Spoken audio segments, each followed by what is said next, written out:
సరే, ఇప్పుడు విషయం ఏమిటంటేనండి, మా మాయాబజారు 7 కోట్ల విల్లాలు, మామూలు విల్లాలు కాదండి, బ్రహ్మాండం. ఎవరు అనుకుంటున్నారండి?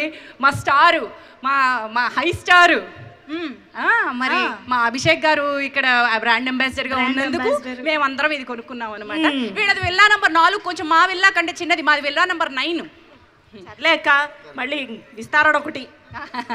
అంతా బానే ఉంది కానీ వాళ్ళ గొడవ ఏమిటో మాత్రం అర్థం కావట్లేదు. ఏదో మంచి వాళ్ళ గొడవ ఏమిటో కావాలంటే 14 డేట్ గుర్తుంది కదండి, జూలై 14 విల్లా నంబర్ 4 లో జరిగే గొడవలు డీటెయిల్ గా చూపిస్తారు ప్రతి ఇంట్లో కథని. అంటే ఓకే ఓకే ఓకే అంతా బాగుందండి. అయితే ఒక్కొక్కళ్ళని మనం ఇక్కడ పరిచయం చేసుకుంటున్నాం కాబట్టి ఇంకొక ఆయన కూడా ఇక్కడ మన మరింత ముఖ్యమైన వ్యక్తి మన పేస్ట్రీ గారు ఇప్పుడు వేదిక పైకి రాబోతున్నారు. ఒక్కసారి గట్టిగా చప్పట్లతో మన నవరసరాయ డాక్టర్ నరేష్ విజయ్ కృష్ణ గారికి వెల్కమ్ చెప్పేద్దాము. హాడీ హాడీ, welcome to you sir. Hi hi hi. So sir ఇలా వచ్చేయండి చెప్తాను. ఆయన పేరు పద్మనాభ శాస్త్రి, పేస్ట్రీ అని ముద్దుగా పిలవచ్చు. నా పేరు కుసుమకుమారి, పద్మనాభ శాస్త్రి వైఫ్, ముద్దుగా కుక్కు అని పిలుచుకోవచ్చు. పేస్ట్రీ ఏమిటి, నువ్వు కూడా అబ్బాయిలాగా నల్ల చొక్కాలు వేసుకుని అబ్బాయిలాగా నల్ల చొక్కా వేసుకొచ్చినప్పుడే అనుకున్నాను కౌశల్యట. బాబురావు అని పిల్లిని వెతికారు, ఇప్పుడు ఈయన కౌసల్య అని ఒక ఎవరినో వ్యక్తి. ఇక్కడ ఇంతమంది ఆడవాళ్ళు ఉన్నారు, కౌసల్య అని ఆవిడ ఎక్కడున్నారు? ఒక్కసారి కొంచెం కౌసల్య ముందుకు రండమ్మా. కౌశల్య సార్, కౌసల్య అక్కడ ఉన్న ఆవిడ చూడండి, ఆవిడేనా? ఆవిడ కదా, ఆవిడ. కౌసల్య కౌసల్య అంటే తెల్లగా పెద్ద పెద్ద కళ్ళే. అదిగో మా కౌసల్య వచ్చేసింది. కౌసల్య అంటే అమ్మాయి అనుకున్నారా? పొరపాటు పడ్డాం. కాదు, మా కౌసల్య అండి. ఓ నా కౌసల్య. ఇదిగో అమ్మాయి, చెప్పండి. వాళ్ళందరినీ పెట్లున్నాయా, కుక్కలు ఉన్నాయా, పిల్లులు ఉన్నాయా అని అడిగావు. వాళ్ళు ఎవరు ఏమీ లేవని చెప్పారుగా. కాదు, ఇంత గేటెడ్ కమ్యూనిటీ, విల్లా గేటెడ్ కమ్యూనిటీలో ఆవు ఎందుకు ఉంది? మీరు చెప్పండి. పిల్లులు కుక్కలే పెంచుకోవాలా, ఆవులు ఏనుగులు పెంచుకోకూడదా?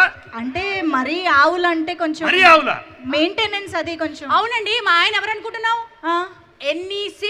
ఎన్ఈసిలో గ్రేడ్ జి సైంటిస్ట్. ఆ మాత్రం పోషించుకోగలమమ్మా. ఆవుకి 4 గడ్డి పరకలు వేసుకోగలం మేము కూడాను. ఎంత మెయింటెనెన్స్ కడుతున్నాం మనం అసలు విల్లాస్ కి? ఆ మాత్రం మెయింటెనెన్స్ లో ఈ మాత్రం కౌశల్యాన్ని పోషించుకోలేమా? ఇంతకీ కౌసల్య ఏంటి, ఏం చెప్పాలనుకుంటుంది? కౌశల్య ఏం చెప్తాదల్లి? ఏం చెప్తావమ్మా? చెప్పు. చెప్పావా? హలో, ఈ స్టోరీలో నేను గెస్ట్ కాదండి. ఈ కథని మలుపు తిప్పే కర్త కర్మ క్రియ నేనే. ఓ, ఇదేమిటి ఇంతవరకు కూకు గారి మాట విన్నాక మీరే అనుకున్నాను. ఇప్పటి వరకు మీరు చూసిన కథల్లో పెట్లు కేవలం అలా వచ్చి వెళ్ళిపోతుంటాయి. ఇక్కడ కౌసల్య చాలా ముఖ్యమైన పాత్ర. కౌసల్య, మరి అన్నిటికీ నువ్వే కారణం అంటున్నావు. ఇంతకీ గేటెడ్ కమ్యూనిటీ విశేషాలు ఏమైనా చెప్తావా? ఏమిటి? అఫ్ కోర్స్ చెప్తానండి. మాయాబజార్ గురించి చాలా మందికి చాలా చెప్పాల్సింది. ఓకే.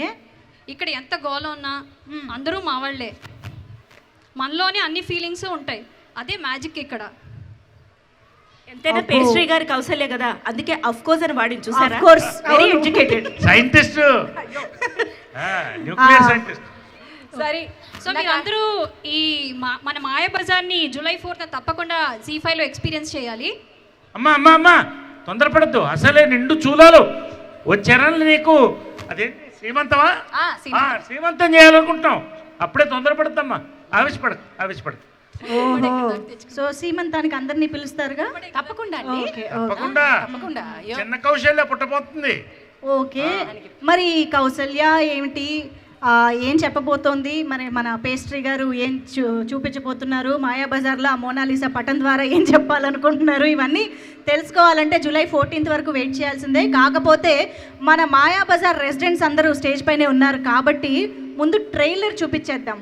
మన రెయిన్ ట్రీ పార్క్ వాళ్ళందరికీ కూడా మాయాబజార్ ఎలా ఉంటుంది. కౌసల్య కాస్త స్క్రీన్ కి అడ్డు జరిగితే విజయ్ కూడా సిగ్గుపడుతూ రావాలి డేస్ మీదకి. అర్థమైంది, నిండు చూలానివని కాస్త నెమ్మదిగా.